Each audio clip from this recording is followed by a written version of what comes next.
దేవుని నామానికి స్తోత్రము. కూడి వచ్చినటువంటి మీ అందరికీ కూడా ప్రభు అయిన యేసుక్రీస్తు నామంలో శుభములు, వందనాలు. ప్రియులైనటువంటి దేవుని బిడ్డలారా, దైవ లేఖన గ్రంథంలో నుండి కొన్ని మాటలు చెప్పుకున్నాం.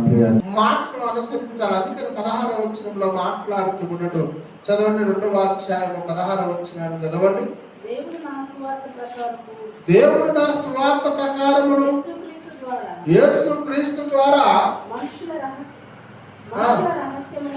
మనుషుల రహస్యములను విమర్శించు దినమందు ఇలాగు జరుగును. నీవు యూదుడవని పేరు పెట్టుకొని ధర్మశాస్త్రము ఆశ్రయించి దేవుని యందు అతిశయించుచున్నావా?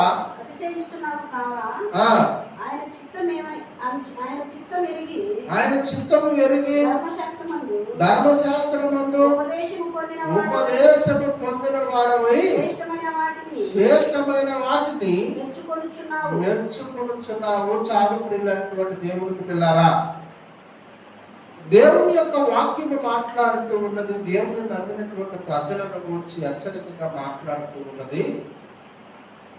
అన్య జనాంగము అనగా మారు మనసు లేనటువంటి ప్రజలు, దేవుని నమ్మనటువంటి ప్రజలు ఉన్నారు.